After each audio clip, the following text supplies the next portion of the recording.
안녕하세요. 대업에서 반도체 업종과 IT 산업 담당하고 있는 임주성입니다. 자, 4월 3일 파두 리뷰 진행해 보도록 하겠습니다. 자, 오늘은 주주총회 다녀와서 제가 남은 부분들 내용들 마저 좀 정리를 하고 필요한 정보들 좀 전달 드리고 주주총회 관련된 내용들은 오늘로써 좀 마무리를 하도록 하겠습니다.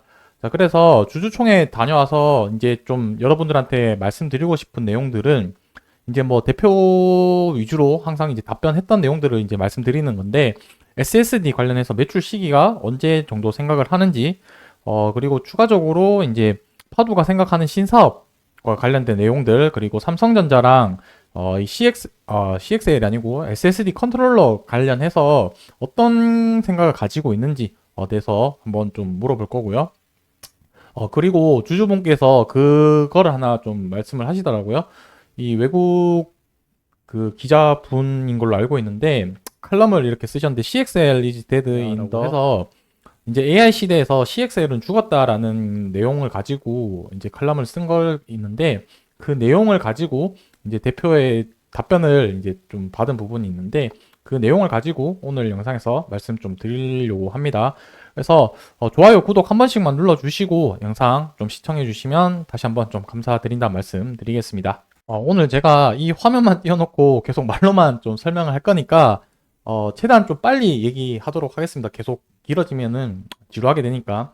그래서 대표가 생각하는 시점은 이제 한 25년 정도의 매출이 발생할 거다라고 좀 자신 있게 얘기는 했었는데, 어제 뉴스 기사 보시면 아시다시피 SSD 관련해서 SSD 가격 인상과 그 다음에 시장이 분위기가 좀 바뀌었죠. 기존에는 AI 데이터 센터만 사용을 해서 기존에 들어가던 데이터 센터 SSD는 불필요하다라는 게 일반적인 분위기였었는데, 어제 뉴스 이후에는 이 AI 데이터 센터가 커짐에 따라서 이 저장 용량도 필요한 SSD 사용량이 많이 늘어나고 있다라고 했기 때문에, 이게 어쩌면은 24년도 올해도 가능하지 않을까라는 뭐 좀 분기 단위로 생각을 한다면은 좀 조심스럽게 그렇게 또 생각을 좀 해볼 수는 있을 것 같습니다.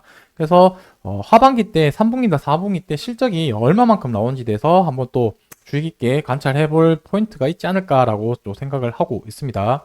그리고 뭐 또 신사업 관련해서 이제 얘기한 부분이라고 한다면은 뭐 전력 반도체 CXL 그쪽 부분도 있을 수도 있겠지만, 거기와 관련된 플러스 알파적인 내용인데 뭐 그 부분에 대해서는 자세하게 얘기는 못 들었던 것 같고, 어쨌든 신사업 관련해서는 현재 어떻게 할 거냐 내부적으로 많이 논의는 하고 있다고 하는데, 이 부분은 지금 그 적자가 계속 발생을 하고 있으니까 재무적으로 버틸 수 있냐 없냐를 가지고 계속 고민을 했다고 하더라고요.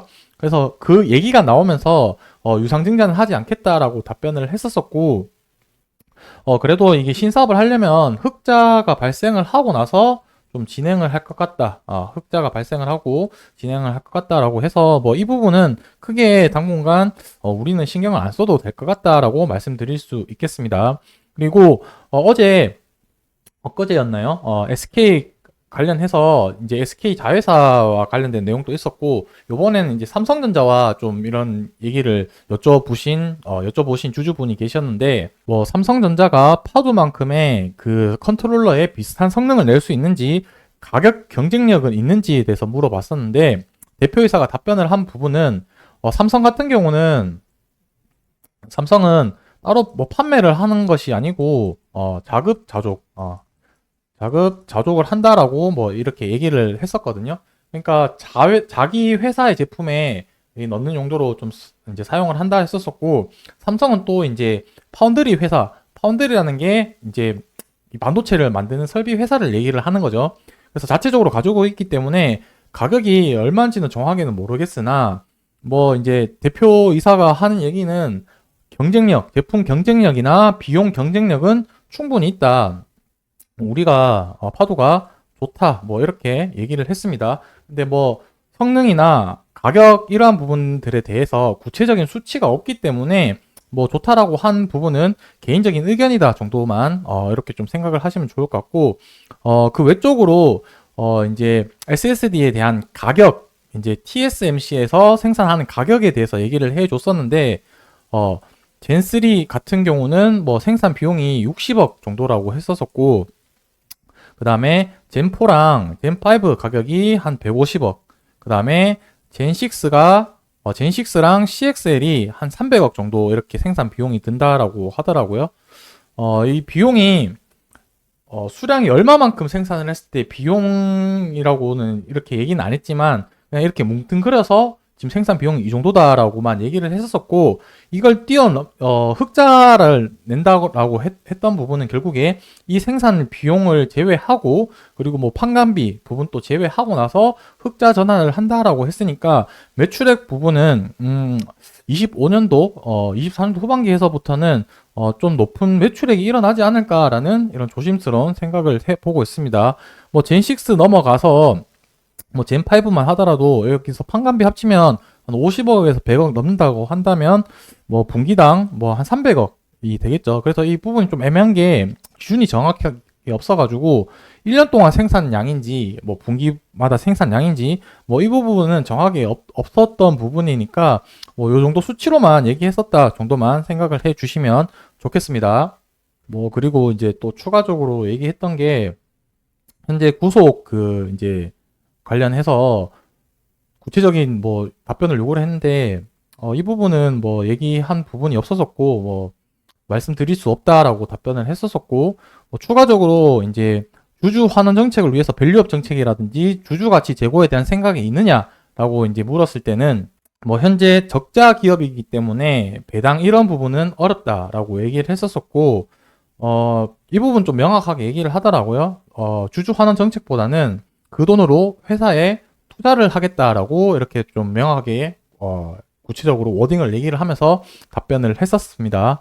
자, 그리고 마지막으로 이제 이 부분이 좀 많이 좀 궁금하셨을 분들이 좀 계실 거라고 생각이 드는데, 이거 관련해서 파두가 지금 CXL 관련한 부분들이 매출 발생하는 부분이 미래에서 의미가 없어지지 않겠냐라는 부분이 생각을 하실 수도 있을 텐데, 대표이사의 답변을 한번 좀 말씀을 드려보도록 하겠습니다.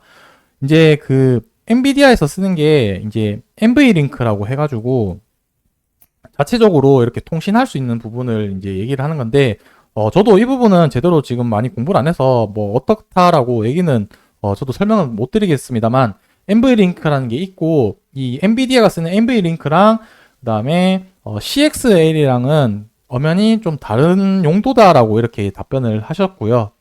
그리고 추가적으로 얘기하는 거는 엔비디아가 지금 잘 하고 있지만 기술이 엄청나게 지금 하고 있는 기술들이 뛰어나다고 생각은 하지 않는다라고 개인적으로 얘기를 하시더라고요.